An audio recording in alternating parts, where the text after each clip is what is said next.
Hello students, आज का question है क्या शून्य एक परमेय संख्या एक्सरसाइज 1.1 का है।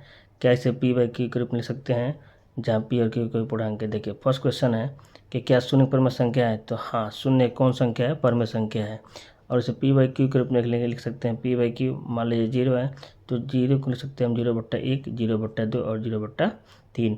और 0 के 1 से, 2 से या 3 से या 4 से भी अगर भाग करेंगे तो हमेशा हमको क्या मिलेगा, 0 आंसर मिलेगा, जहाँ क्यू जो है 0 के बराबर नहीं है। ठीक है, ये फर्स्ट क्वेश्चन मेरा होगा। ठीक है, उसके बाद क्वेश्चन है, सेकंड क्वेश्चन है 3 और 4 के बीच में 6 परमेय संख्या निकालिए।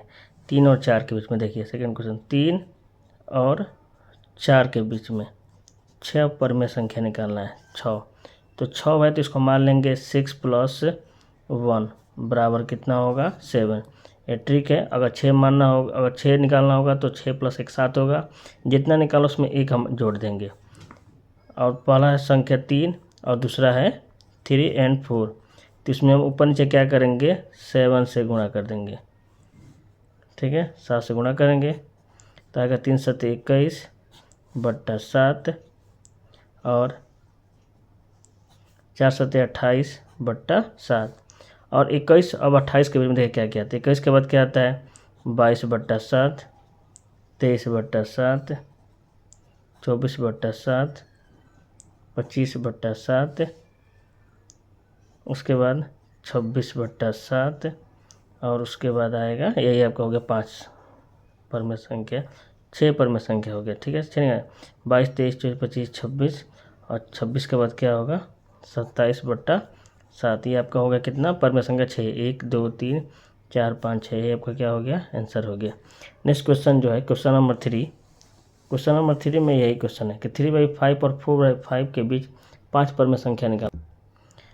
3 नंबर क्वेश्चन है 3/5 और 4/5 के बीच कितना परमेय संख्या निकालना है, 5 निकालना है क्वेश्चन मटेरियल। ठीक है, तो 5 है तो लिखेंगे 5 + 1 बराबर कितना होगा, 6 हो गया। अब 6 से जो संख्या है तो उसमें ऊपर नीचे हम क्या करेंगे, गुणा कर देंगे। तो 3/5 गुणा का चिन्ह 6/6 और 4/5 है 4/5, इसमें 6/6 से क्या करेंगे, गुणा करेंगे। तो देखिए 3 × 6 = 18 बटा 5 × 6 = 30 और 4 × 6 = 24/30। अब 18 से लेकर 24 के बीच में जितनी संख्या है उसको लिख दीजिए, वही आंसर हो जाएगा। 18 के बाद क्या आता है, 19/30, 20/30, 21/30,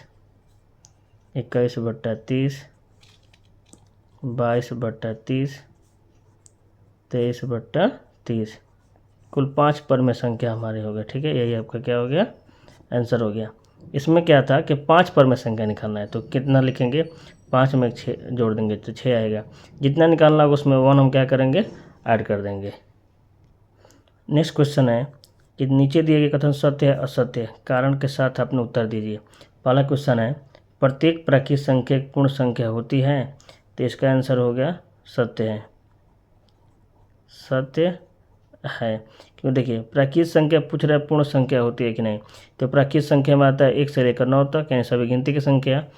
और एक अपूर्ण संख्या में क्या होता है, 0 भी होता है। तो कह रहा है प्राकृत संख्या पूर्ण संख्या होती है, तो नहीं होती। इस प्राकृत संख्या क्या होती है, पूर्ण संख्या होती है, सत्य है, क्योंकि सभी प्राकृत संख्या पूर्ण संख्या में आती है। तो लिखेंगे यहाँ पर इसका आंसर, उत्तर भी लिखना है कारण के साथ लिखेंगे, क्योंकि पूर्ण संख्या में